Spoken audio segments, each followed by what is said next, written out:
ప్రియ పరలోకమందున మా తండ్రి, సాయంకాల సమయంలో నీ యందు భయభక్తి కలిగి నీ యొక్క జ్ఞాన గ్రంథమైన కీర్తన గ్రంథాన్ని మేమందరం నేర్చుకోవడానికి ఇక్కడికి వచ్చాం తండ్రి.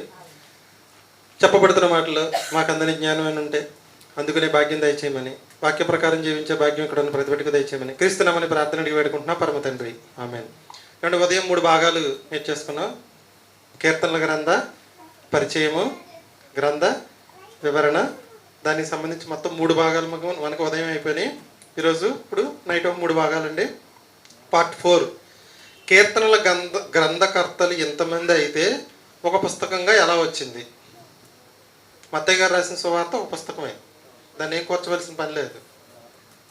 మార్కు సువార్త అంతే, పేతురు పత్రిక అంతే, ఏ గ్రంథాన్ని చూసుకుని యెషయా గ్రంథం చూసుకుని ఒకళ్ళే రాశారు కాబట్టి ప్రాబ్లం లేదు. కానీ దావీదు గారు 73, ఆసాపు 12, ఇలా మోషే గారు ఒకటి, సొలొమోన్ గారు ఒకటి, యాతాన్ గారు ఒకటి, హేము గారు ఒకటి, షేము గారు ఒకటి, ఇలా ఇంతమంది అక్కడక్కడక్కడక్కడ రాసినప్పటికీ ఈ అన్నీ కలిపి ఒక గ్రంథంగా ఎలా ఏర్పడింది. అక్కడక్కడక్కడ ఉన్నాయి కదా, అలాగే మిగిలిన గ్రంథాల్లో ఉన్నట్లు దీంట్లో ఎందుకు తీసుకురాలేదు అనేది ఈ భాగంలో మనం నేర్చుకుందాం. పాఠం పేరండి కీర్తనల గ్రంథకర్తలు ఎంతమంది అయితే ఒక పుస్తకంగా ఎలా వచ్చింది. ఓకేనా. దావీదు గారు ఎన్ని రాశాడు అనుకున్నాం, పేరున్నవి 73, ఆసాపు 12 రాశారు. ఆసాపుని ఇంకో మాట ఏంటంటే దీర్ఘదర్శి అని కూడా అంటారు. దీర్ఘదర్శి అంటే అర్థం ఏంటంటే పూర్వ రోజుల ప్రవక్తల్ని దీర్ఘదర్శులు అని పిలిచేవారు. ఆసాపు ఒక గొప్ప ప్రవక్త. తర్వాత కోరాహు కుమారులు కూడా రచించారు కొన్ని కీర్తనలు. అలాగే వీరు మోషేకి విరోధంగా నిలబడడం వల్ల, దేవునికి ఇష్టలుగా ఉండకపోవడం వల్ల మరణించడం అనేది జరిగింది. మోషే గారు రాసింది ఒకటి, సొలొమోన్ గారు రాసింది 1 లేదా 2, యాతాన్ రాసింది 1, షేము రాసింది 1. పేర్లు తెలియనివి 51 ఉన్నాయండి.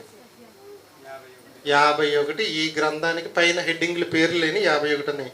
వీటన్నిటిని గ్రంథంగా ఎలా ఏర్పాటు చేయడం జరిగిందంటే, దీన్ని పరిశుద్ధాత్మ ప్రేరణతో దేవుడే వీటిలన్నిటిని ఒక చోట చేర్పించి యూదుల సమాజ మందిరంలో ఆరాధన సమయంలో ఉపయోగించేటట్టు ఏర్పాటు చేయడం అనేది జరిగింది. మీ అందరికీ చరిత్ర తెలుసు. ఆది కాండము నుంచి ఇజ్రాయేలీలు చెరలోకి వెళ్ళే వరకు తెలుసు మీకు.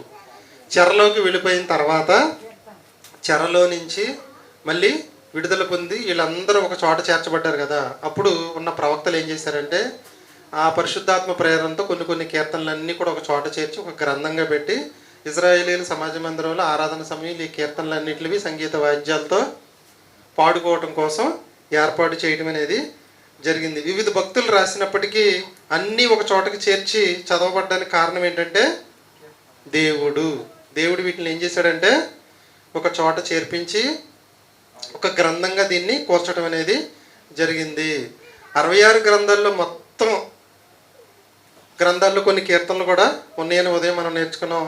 అయితే మిగిలిన 65 గ్రంథాల్లో కూడా కీర్తనలు ఉన్నాయి. మోషే గారు మిరియాము రాసిన కీర్తన నిర్గమకాండంలో ఉంది. హన్నా ప్రార్థన సమూయేలు గ్రంథంలో ఉందని ఉదయం నేర్చుకున్నాం 2వ అధ్యాయంలో. దెబోరా కీర్తన న్యాయాధిపతుల్లో ఉంది. హిజ్కియా గారు కీర్తన 15 సంవత్సరాలు ఆయుష్ పొడిగించినప్పుడు ఒకటి ఉంది. యెషయా గ్రంథంలో ఉన్నాయి. హబక్కూకు రచించిన కీర్తన ఉంది. కీర్తనల గ్రంథంలోనే కాకుండా మిగిలిన చోట్ల కూడా ఉన్నాయని ఉదయం మనం నేర్చుకున్నాం. ఉన్నప్పటికీ వాటిని కూర్చలేదు. వేటిని కూర్చారంటే, ఏదైతే రాబోయే రోజుల్లో దేవుళ్ళలోకి వచ్చే పిల్లలు వాళ్ళు మార్పు చెందడానికి ఏ కీర్తనలు అయితే అవసరమో అవి మాత్రమే ఒక చోట కూర్చి 150 కూర్చి ఒక గ్రంథంగా ఏర్పాటు చేయడం అనేది జరిగింది. మీకు చరిత్ర తెలుసు. ఇజ్రాయేలీలు మొదట ఇజ్రాయేలీలు ఉన్న తర్వాత యూదులుగా ఇజ్రాయేలీలకు విడిపోయారు. యూదులు ఏ చెరలోకి వెళ్ళిపోయారు? బబులోని చెరలోకి వెళ్ళిపోయారు. ఇజ్రాయేలీలు ఏ చెరలోకి వెళ్ళిపోయారు? అష్షూరు చెరలోకి వెళ్ళిపోయారు. చెరలో నుంచి వచ్చినప్పుడు తర్వాత హబక్కూ గారు వీళ్ళు ఉన్నారు కదా. మనకి గ్రంథాల్లో చివరికి వెళ్తే మందిరాన్ని కట్టడానికి వీళ్ళందరినీ పూజిస్తున్న ప్రవక్త ఎవరు? నెహెమియా, ఎజ్రా, నెహెమియా వీళ్ళందరూ కలిసి ఏం చేశారంటే ఈ కీర్తనలన్నింటినీ పరిశుద్ధాత్మ ప్రేరణతో ఒక చోట చేర్చి ఒక గ్రంథంగా ఏర్పాటు చేసి మందిరం నిర్మాణం అయిన తర్వాత దాన్ని చదువుకుంటూ దేవుడిని కీర్తించుకుంటూ ముందుకు సాగడం అనేది జరిగింది. పార్ట్ 4 ఏంటి?